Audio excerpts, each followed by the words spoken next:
show do Heleno Rodai. Rádio Serviço. Todo domingo nesse horário eu converso com o médico endocrinologista, chefe do Serviço de Clínica Médica do Hospital Federal dos Servidores do Estado, meu querido amigo e grande tricolor, Dr. Silvio Provenzano, CRM 52374900.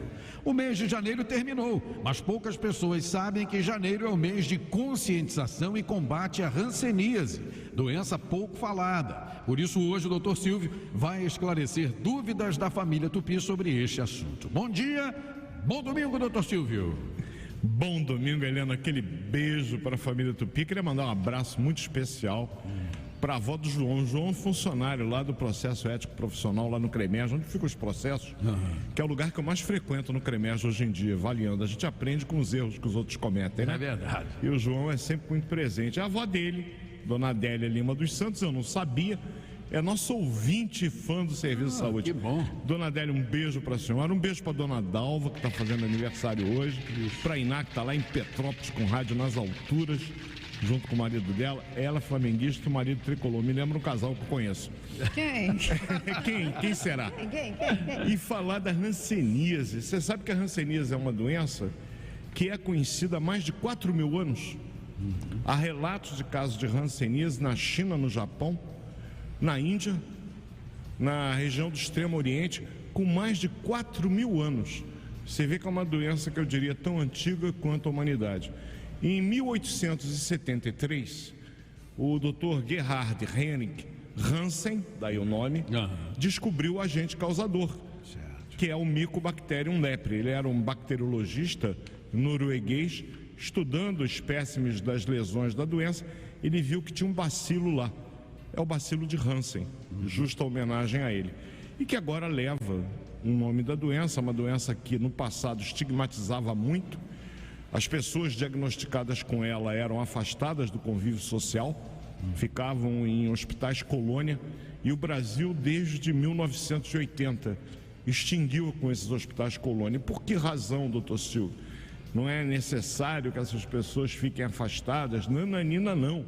Essas pessoas têm que se tratar, porque já na primeira dose do medicamento, a doença praticamente não tem mais poder de contagiar, de infectar ninguém. Então, o mais importante é procurar o posto de saúde se houver a suspeita, fazer o diagnóstico inicial, o tratamento, e não abandonar o tratamento. Mas eu vou deixar você me perguntar, porque se deixar linguarudo como eu sou, eu vou ficar falando até amanhã direto. Eu vou começar aqui com uma pergunta que eu estou curioso para saber. Quais são os fatores de risco para essa doença, doutor?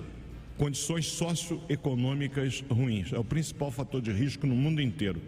Sabemos que hábitos de higiene deficientes, o convívio de pessoas em aglomerações, o que normalmente é observado é na classe C e na classe D.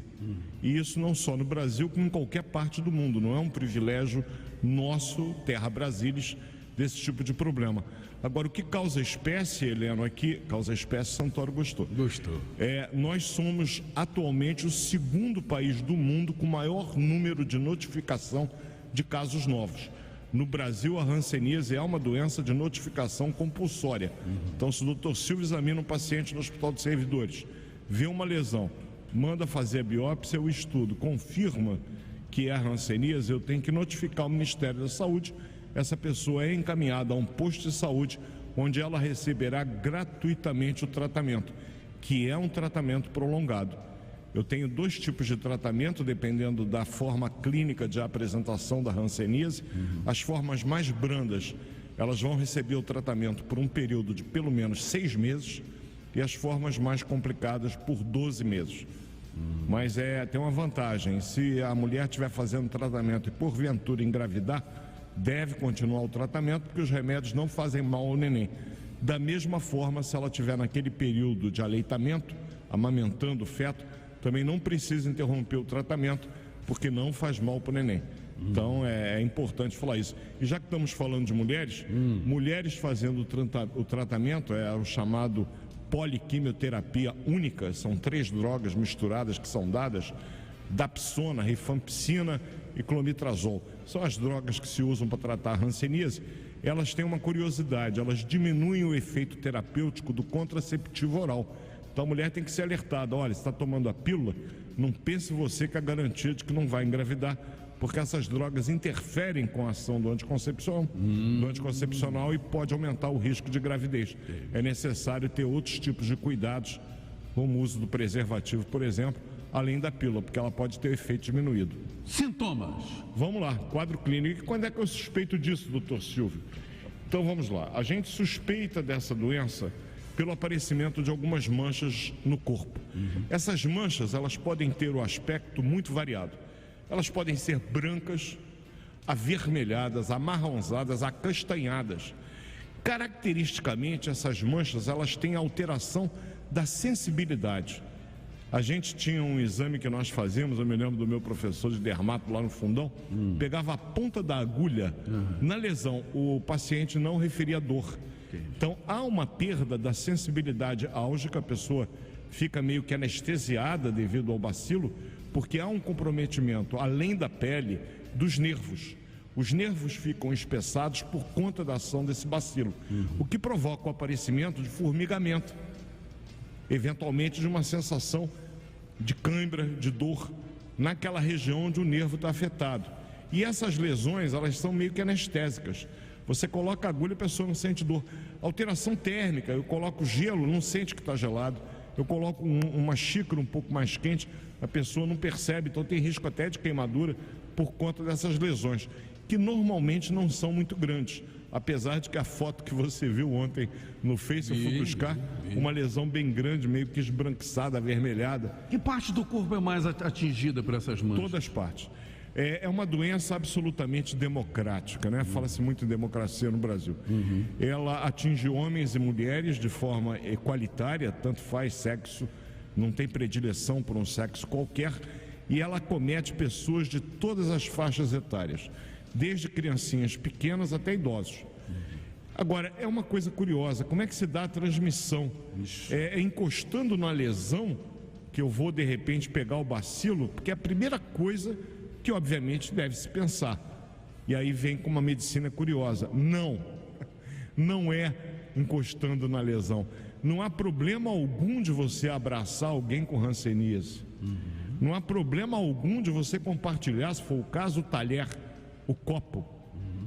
A hanseníase, ela é passada por gotículas respiratórias, como a Covid, com uma diferença: a Covid é altamente contagiosa.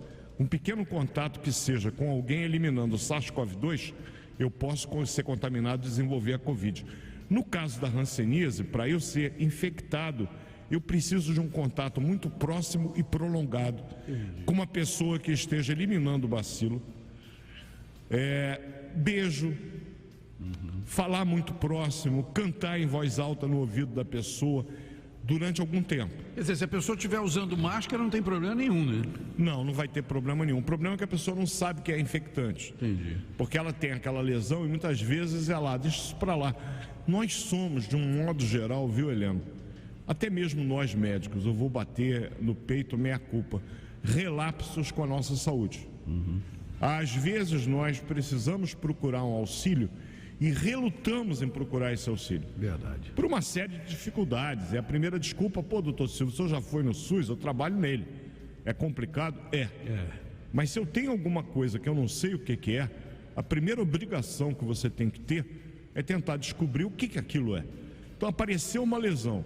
Se aquela lesão tiver uma alteração qualquer da sensibilidade tátil, térmica ou álgica, procure um médico. Pode ser que aquilo seja uma lesão de hanseníase e você, com o tratamento já na primeira dose, não vai infectar ninguém. Mas é fundamental que as pessoas próximas, familiares, os contactantes de trabalho sejam encaminhados para uma avaliação, porque eventualmente a pessoa pode ter lesão e aquela pessoa desenvolver a doença.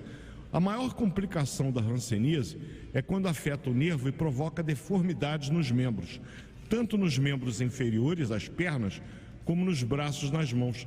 São deformidades que estigmatizam a pessoa. Ela fica literalmente aleijada, não tem outra palavra. E veja bem, essa complicação, eu repito, ela pode ser totalmente evitada desde que a pessoa siga o tratamento pelo tempo recomendado. É uma doença que tem cura, não é uma doença que condene o indivíduo a morrer dessa doença. E não só tem cura, o indivíduo deixa de infectar seus pares. Então é fundamental que as pessoas que tenham tido contato mais próximo com alguém em tratamento de hanseníase, o próprio paciente pede a pessoa para ir no posto de saúde para fazer um exame. Tem um médico lá que vai olhar o corpo da pessoa para ver se tem alguma lesão suspeita e vai fazer o exame necessário para que o diagnóstico possa ser confirmado e o tratamento imediatamente iniciado pelo SUS gratuitamente. Doutor Silvio, eu tenho vários pedidos aqui, né, que chegaram durante a semana, de ouvintes solicitando que o senhor fale domingo que vem sobre dengue. Está todo mundo apavorado, né? Porque o número só aumenta a cada dia, várias pessoas internadas e até óbitos, né?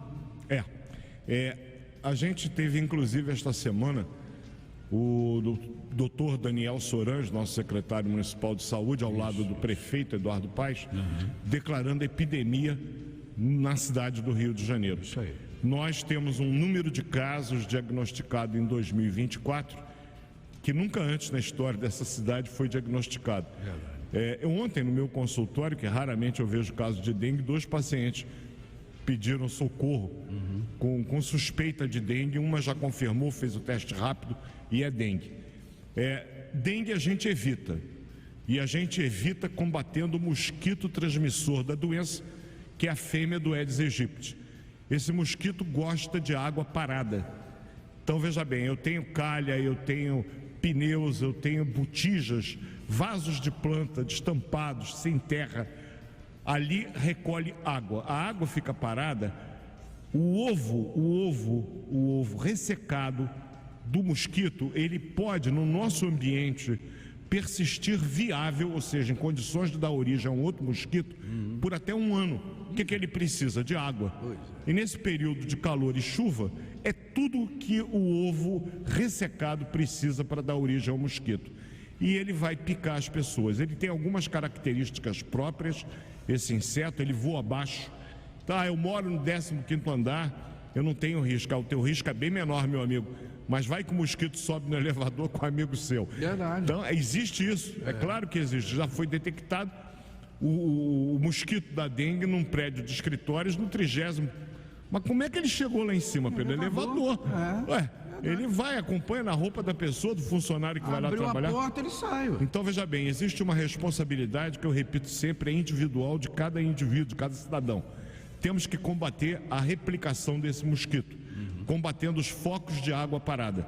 Se um vizinho seu tiver algum foco de água parada, um terreno baldio, avise a própria Conlurb que ela vai lá para acabar com isso. Os agentes de saúde têm procurado as residências das pessoas exatamente em busca desses focos de água parada para ajudar a tirá-los. Receba-os, eles estão ali para proteger tua família.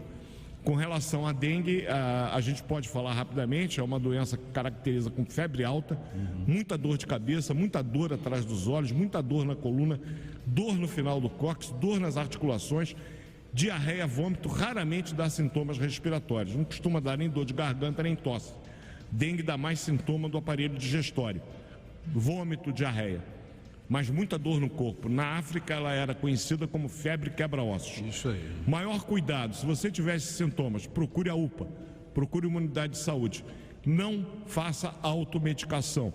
Evite o uso do ácido acetil salicílico pelo risco de hemorragias que esse tipo de medicamento causa. E como muitas pessoas já tiveram dengue no passado, o 2º episódio ou 3º episódio da dengue, o risco da forma hemorrágica é maior. E aí você precisa periodicamente no posto fazer o exame de sangue para ver como é que estão as tuas plaquetas e se porventura aparecer hemorragia embaixo da pele, aqueles hematomas, aquela equimose, hemorragia pelo nariz, epistaxe, pela gengiva, gengivorragia, olha a tua urina para ver se ela está mais escura, veja se tem sangue nas fezes, imediatamente procure uma emergência, porque eles vão fazer uma contagem de suas plaquetas, eventualmente transfundir plaquetas e botar em hidratação. É uma doença que pode matar, mas que tem como ser prevenida, até porque agora já existe a vacina, que ainda é inicial, ainda está sendo testada, mas que o governo brasileiro comprou, me parece, de 6 a 9 milhões de doses, que a gente sabe que é uma quantidade, infelizmente, insuficiente para proteger toda a população, de mais de 200 milhões, e alguns grupos foram privilegiados. Crianças, me parecem, dos 8 aos 12 anos é o foco, 14, 15 anos, é o que eles estão privilegiando para vacinar. E domingo que vem, então, domingo de carnaval, o doutor Silvio volta falando sobre isso e sobre algumas dicas também do carnaval. Né? Alguns cuidados que as pessoas têm que ter no carnaval para diminuir o risco da dengue e cuidados com a saúde. Isso aí. Maravilha, combinado, domingo que vem, juntinhos mais uma vez, às 11h30. Bom domingo, boa semana, fique com Deus, querido. Vocês também, uma semana abençoada, família Tupi. Amém. Depois eu vou cobrar dobrado, porque era para falar de ranceníase e ainda falei de dengue. Semana abençoada, que teu Fluminense ganhe logo mais e que Vasco e Flamengo façam um jogo de paz na torcida. Sem dúvida. Briga só em campo pela bola e só. Isso, perfeito. 11h47. Show do Heleno Rotai.